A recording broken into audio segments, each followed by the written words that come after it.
આ એક જ વિડીયોની 12 ટિપ્સને ફોલો કરી અને જો વાટીદાર ખમણ ઘરે બનાવ્યા તો ખમણ એટલા પરફેક્ટ, ટેસ્ટી ને જાળીદાર બનશે કે લોકો પૂછશે કે ખમણ ક્યાંથી લાવ્યા. તો ચોક્કસ ઘરે બનાવજો અને રૂપલ્સ ટેસ્ટી ટિપ્સને સબસ્ક્રાઇબ જરૂર કરજો. Happy cooking, enjoy eating.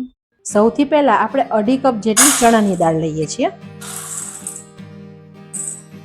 Tip 1, ઘણા બધા લોકો ચણાની દાળ સાથે પૌવા કે ચોખાનો પણ ઉપયોગ કરે છે. તો અત્યારે આપણે ખમણ બનાવવા માટે માત્ર ચણાની દાળનો જ ઉપયોગ કરીએ છીએ, બીજા શેનો પણ ઉપયોગ નથી કરતા. ટીપ 2, ઘણા બધા લોકોને એવો પ્રોબ્લેમ આવે છે કે જ્યારે વાટીદાર ખમણ ખાઈએ ને ત્યારે ખાતી વખતે એક સ્મેલ આવે છે.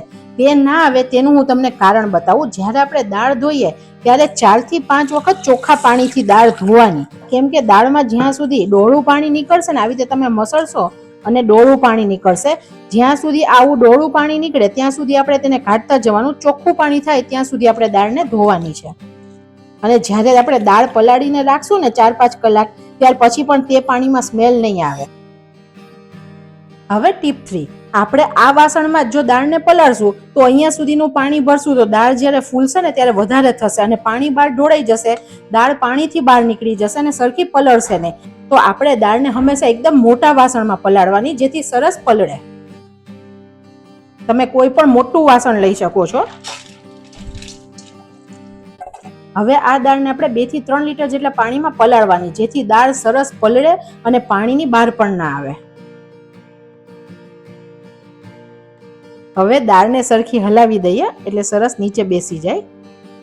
હવે આ દાળને આપણે 4 થી 5 કલાક માટે, અથવા તો જો તમારે આજે બપોરે ખમણ બનાવવા છે તો આગલે દિવસે સાંજે દાળ પલાળવાની. 3-4 વાગે દાળ પલાળો તો 9 વાગ્યા સુધી 5-6 કલાક દાળ પલળી જાય. 9 વાગે તમે ક્રશ કરી દો અને પછી 7-8 કલાક તેને આથો આવવા રાખો, એટલે બીજે દિવસે સવારે આથો રેડી થઈ જશે અને તમારા ખમણ બીજે દિવસે સવારે બની જશે. આ રીતે પણ તમે બનાવી શકો છો. હવે દાળને આપણે 4-5 કલાક પલાળવા દઈએ. દાળ આપણી પલળી ગઈ છે.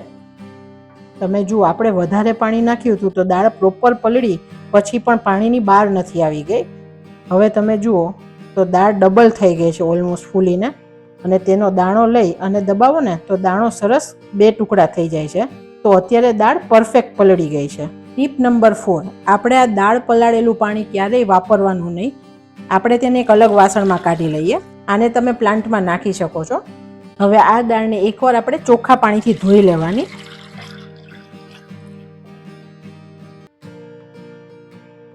એકવાર ધોયા પછી દાળને થોડી સ્મેલ કરી લો. જરૂર લાગે તો બીજી વાર પણ પાણીથી ધોઈ શકાય છે. ધોયેલી દાળને મિક્સરના બાઉલમાં લઈએ અને 2 થી 3 બેચમાં તેને ક્રશ કરીએ. આપણે આ દાળમાં થોડું પાણી એડ કરી અને તેને ક્રશ કરીએ. અત્યારે 4-5 ચમચી જેટલું પાણી એડ કરું છું. વચ્ચે વચ્ચે જરૂર લાગશે તો પાણી એડ કરીને ક્રશ કરશું. થોડી દાળ ક્રશ કરી પણ હજુ વધારે ડ્રાય છે તો બીજું આપણે 4-5 ચમચી પાણી ઉમેરીને ફરીથી ક્રશ કરવાની. આવી રીતે થોડું પાણી ઉમેરતા જઈ અને આપણે દાળને ક્રશ કરી લેવાની. ક્રશ કરેલી દાળને આપણે કાઢી લઈએ. બીજી બધી બેચ આ રીતે ક્રશ કરી દઈએ. હવે આપણે આ એકવાર બધું મિક્સ કરી દઈએ. ટીપ 5, હું તમને નજીકથી ટેક્સચર બતાવું. અત્યારે મેં જે દાળ વાટી છે તે આપણે રવો પલાળી અને કેવું ટેક્સચર થાય તેવી દાળ વાટી છે. જનરલી આપણને એવું હોય છે કે વાટીદાર ખમણ છે તે થોડા દાણેદાર હોય તો સરસ લાગે, એમ કરી અને આપણે મોટી દાળ વાટીએ. જો બહુ વધારે મોટી દાળ પીશું તો ખમણ ખાતી વખતે ગળામાં ડચુરો લાગશે અને કડક લાગશે. અને જો દાળ આવી રીતે સ્મૂથ પીસેલી હશે ને તો એકદમ ખાવામાં સરસ સોફ્ટ પોચે ને બિલકુલ ગળામાં ડચુરો નહીં લાગે ને તેવા ખમણ તૈયાર થશે. ખીરામાં 1/4 ચમચી જેટલી હળદર એડ કરીએ. અત્યારે આ રીતે મસાલા કરી અને પછી આથો આવવા દેશું ને તો ફ્રેન્ડ્સ કલર પણ સરસ બનશે અને ટેસ્ટમાં પણ સરસ લાગશે. 1/4 ચમચી જેટલી હિંગ એડ કરીએ. હવે આવે છે ટીપ નંબર 6. આપણે જનરલી જ્યારે ખમણ કે ઢોકળા બનાવીએ ને ત્યારે દહીં નાખી અને પછી દાળ ક્રશ કરી અને આથો આવવા દઈએ છીએ. તો કેવું થાય કે તે ખીરું પડ્યું રહે ને તો તેમાં એક સ્મેલ આવી જાય. દહીંથી જ્યારે તમે કરો ત્યારે બહુ લાંબો સમય આથામાં રહે ને તો પછી આથાની એક સ્મેલ આવે છે. તે સ્મેલ ના આવે તેની માટે આપણે એક વસ્તુ કરીએ. હંમેશા દુકાનવાળા જ્યારે બનાવે છે ત્યારે તેની અંદર લીંબુના ફૂલનો ઉપયોગ કરે છે. અત્યારે આપણે અડધી ટીસ્પૂન જેટલા લીંબુના ફૂલ એડ કરીએ છીએ. આનાથી એકદમ સરસ ટેસ્ટ આવશે અને ખમણ એકદમ પરફેક્ટ બહાર જેવા બનશે. ઇન કેસ તમે લીંબુના ફૂલ એવોઇડ કરવા માંગો છો તો તમે લીંબુના રસનો ઉપયોગ કરી શકો છો, પણ દહીંનો ઉપયોગ નહીં કરવાનો. અને અત્યારે લીંબુના ફૂલ એડ કરશું ને તો લીંબુના ફૂલ એક રીતે પ્રિઝર્વેટિવનું કામ કરશે, આપણા આથાને બગડવા નહીં દે. હવે આ બધું આપણે મિક્સ કરી દઈએ. આપણી હળદર સરસ મિક્સ થઈ ગઈ છે. ટીપ 7, આપણે આ બેટરમાં અત્યારે ક્યારેય મીઠું એડ નહીં કરવાનું. મીઠું નાખશો ને તો આથો આવીને બગડી જશે અને બહુ ખરાબ સ્મેલ આવશે, તો આપણો આથો સારો નહીં થાય. તો મીઠું આપણે એવોઇડ કરશું. અત્યારે આપણે મીઠું એડ નથી કરવાનું. ટીપ નંબર 8, આપણે જ્યારે બહારથી ખમણ લાવીએ ને ત્યારે તેનું ટેક્સચર બહુ સરસ હોય છે, પણ ઘરે ઘણીવાર ટેક્સચર ખમણનું અલગ બને છે. તો બહારના જ્યારે દુકાનવાળા ખમણ બનાવે ને ત્યારે તેની અંદર બેસનનો ઉપયોગ કરે છે. અત્યારે આપણે 1/4 કપ એટલે કે મોટી 3 થી 4 ચમચી જેટલું બેસન લઈએ છીએ. આપણે તેને ચાળી લઈએ જેથી ગાંઠા ના પડે. આ કરવાથી ખમણ એકદમ સરસ ટેસ્ટી તૈયાર થશે ને તેનું ટેક્સચર બહુ સારું આવશે. અને આ દાળ જે છૂટી છૂટી કણી દાળ હોય ને તેને આ સરસ બાઇન્ડિંગ આપશે. બધું સરસ મિક્સ કરી દઈએ. હવે આપણું બેટર બેસન નાખ્યા પછી થીક થઈ ગયું છે. આટલું થીક બેટર હશે ને તો આથો પરફેક્ટ નહીં આવે, તો થોડી કન્સિસ્ટન્સી સેટ કરીએ. બીજું 3 ચમચી જેટલું પાણી એડ કરીએ. બહુ થીક બેટર હોય ને તો આથો પરફેક્ટ ના આવે, અને બહુ ઢીલું હોય તો પણ ના આવે. તો આપણે કન્સિસ્ટન્સી પરફેક્ટ મીડિયમ રાખીએ છીએ.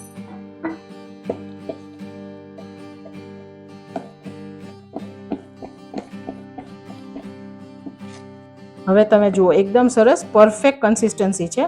બેટર પરફેક્ટ રીતે પડી રહ્યું છે. અત્યારે આ કન્સિસ્ટન્સી બરાબર છે. બેટરને આપણે એક સરખું લેવલમાં કરી દઈએ.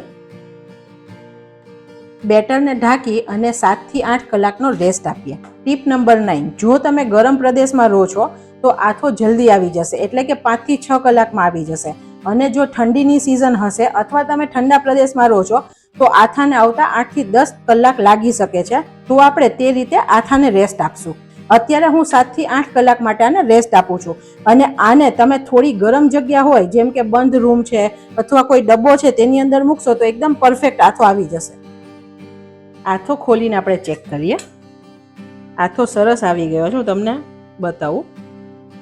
સરસ જાળીદાર આથો તૈયાર થયો છે. મસ્ત જાળી પડી છે. જેટલો આથો સરસ તેટલા પરફેક્ટ ખમણ બને. 2 તીખા લીલા મરચાં અને 1 ઇંચ આદુના ટુકડાની પેસ્ટ બનાવી લઈએ. બધું આપણે ક્રશ કરીએ. 1 પિંચ જેટલી ફરીથી હિંગ એડ કરીએ, કેમ કે ચણાની દાળ છે તેને પચવા માટે હિંગ સારી છે. અને 1 પિંચ જેટલી જ હળદર એડ કરીએ છીએ જેથી કલર સરસ આવે. બધું સરસ મિક્સ કરી દઈએ. હવે બહુ સારી વાત ફ્રેન્ડ્સ, આ આથાને તમે ફ્રીજમાં 3 થી 4 દિવસ સ્ટોર કરી શકો છો. આવી રીતે આથો બને ને મીઠું એડ નહીં કરવાનું. આવી રીતે આદુ મરચાં એડ કરી તમે જોઈએ તેટલું ખીરું રાખી બાકીનું ખીરું એરટાઇટ કન્ટેનરમાં ભરી ફ્રીજમાં મૂકશો તો 3 થી 4 દિવસ માટે આ ખીરું સારું રહેશે ને તમે ફરીથી પણ ખમણ બનાવી શકશો. પણ મીઠું ક્યારેય એડ નહીં કરવાનું. મીઠું નાખશો તો આથો બગડી જશે. ટીપ નંબર 10, પરફેક્ટ કન્સિસ્ટન્સી ખમણની કેવી હોવી જોઈએ ફ્રેન્ડ્સ? અત્યારે આ ખીરું વધારે થીક છે. તમે આ ખીરામાંથી ખમણ બનાવો ને તો બહુ કોરા ડ્રાય ને ગળામાં ડચુરો લાગશે. તો ખીરું હંમેશા થોડુંક મીડિયમ કન્સિસ્ટન્સીનું રાખવાનું. તો અત્યારે આપણે 2 થી 3 ચમચી જેટલું પાણી એડ કરી અને તેને સેટ કરીએ. હું તમને પરફેક્ટ કન્સિસ્ટન્સી બતાવું જેથી તમને પણ ખ્યાલ આવી જશે. જો તમે જુઓ હવે પહેલા જેટલું થીક નથી, ખીરું પડી રહ્યું છે આસાનીથી. બીજી સાઈડ આપણે સ્ટીમરને પણ ગરમ થવા મૂકીએ. લાઈનથી અડધું પાણી નાખ્યું છે. શાળના ડાઘા ના લાગે તેની માટે લીંબુની સ્લાઈસ નાખીએ. ગેસની ફ્લેમ મીડિયમ રાખી અને ગરમ થવા દઈએ. આપણે અત્યારે 1.5 કપ ખીરું કાઢી લઈએ છીએ.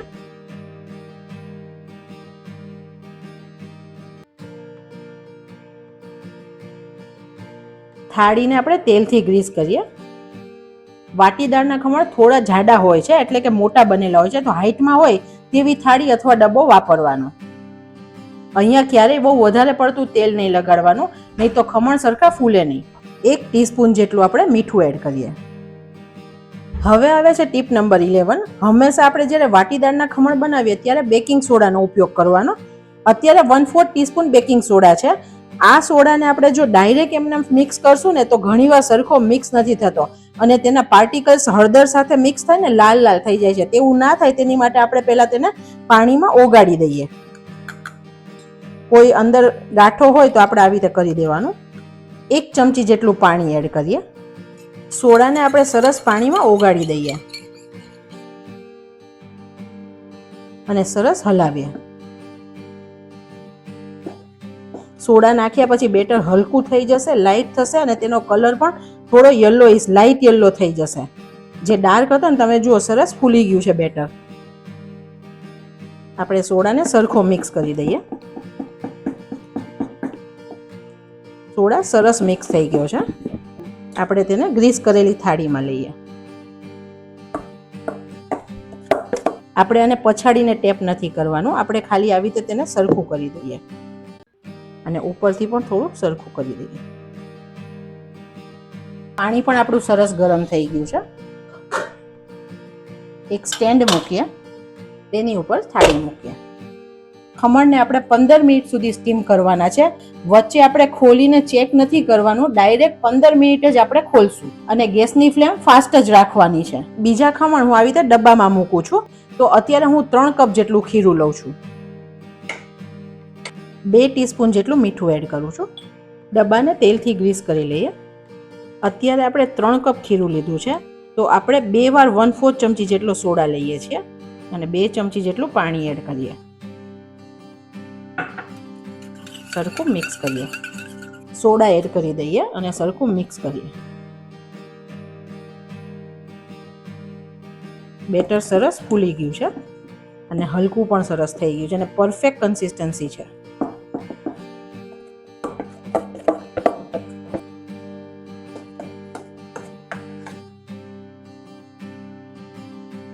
બીજું પાણી પણ ગરમ સરસ થઈ ગયું છે. આપણે ડબ્બો એની અંદર મૂકીએ, નીચે સ્ટેન્ડ મૂક્યું છે અને ઉપરથી થાળીથી કવર કરીએ. આને પણ આપણે 15 મિનિટ માટે થવા દેવાનું, વચ્ચે ચેક નથી કરવાનું. 15 મિનિટ પછી ખોલીને ચેક કરીએ. આપણા ખમણ સરસ ફૂલી ગયા છે. આપણે ચપ્પુ નાખીને ચેક કરવાનું. જો ચપ્પુમાં લોટ કાચો લાગે તો હજુ 5 મિનિટ થવા દેવાનું. હજી હું પણ બીજી 2-3 મિનિટ થવા દઉં છું. 3 મિનિટ પછી ચેક કરીએ. હવે એકદમ સરસ ખમણ રેડી થઈ ગયા છે. આપણે તેને કાઢી લઈએ. જો હું તમને બીજું પણ બતાવું. જ્યારે ખમણ રેડી થશે ને તે ખબર કેવી રીતે પડશે, તમે જુઓ સાઇડ્સ છે ને તે છૂટવા લાગી છે. તો આ રીતે સાઇડ્સ છૂટે ત્યારે ખમણ રેડી થઈ ગયા છે. ટીપ નંબર 12, આ ખમણને આપણે પૂરા ઠંડા થવા દેવાના, પછી જ કટ કરવાના, નહીં તો તે ભૂકો થઈ જશે. એકદમ સરસ ઠંડા થવા દઈએ. બીજા ખમણ પણ ચેક કરીએ. અત્યારે બિલકુલ અંદરથી લોટ કાચો નથી, તો પરફેક્ટ ચડી ગયા છે અને તમે જુઓ એની સાઇડ્સ પણ છૂટી થઈ ગઈ છે. આપણે તેને કાઢી લઈએ. આને પણ પૂરા ઠંડા થવા દઈએ. ઘણીવાર આપણને એવું થાય કે આપણે માપ પરફેક્ટ લીધું હતું, બધું સરસ હતું, તો પણ ઢોકળા પરફેક્ટ ના બન્યા અથવા ખમણ પરફેક્ટ ના બન્યા. તો તેનું કારણ છે જો સોડા મિક્સ સરખો નહીં થાય તો પણ આવી રીતે લાલ થઈ જશે. મેં અત્યારે થોડા પોર્શનમાં તમને એ રીતે કરીને બતાવ્યું જેથી તમને ખ્યાલ આવશે કે જો સોડા સરખો મિક્સ નહીં કરીએ તો શું થશે. આપણે ખમણને કટ કરીએ. તમે જુઓ નાખીએ ત્યારે જ એકદમ સોફ્ટ દેખાઈ રહ્યા છે. ચપ્પુ જ્યારે અંદર જાય છે ને ત્યારે જ એકદમ સોફ્ટનેસ છે.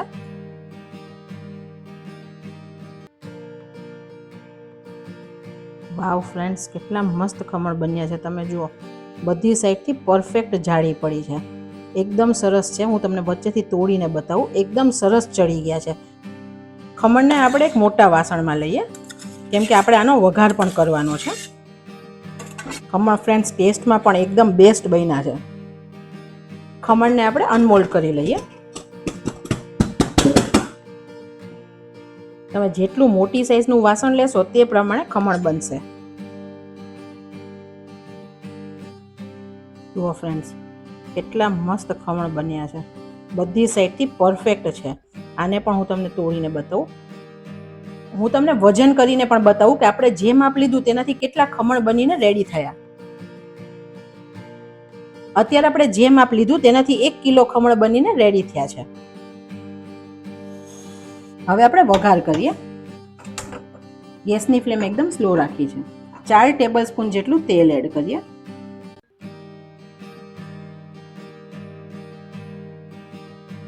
1/2 ચમચી જેટલી રાઈ એડ કરીએ. રાઈ સરસ ફૂટે છે પછી આપણે 1/4 ચમચી જેટલી હિંગ એડ કરીએ. 2 તીખા લીલા મરચાં એડ કરીએ. મરચાં થોડા થાય પછી 1/4 કપ જેટલું પાણી એડ કરીએ અને 2 પિંચ જેટલું મીઠું એડ કરીએ. વઘારને આપણે 1 મિનિટ થવા દેવાનો જેથી પાણીમાં કચાશ નીકળી જાય. વઘાર આપણે રેડી.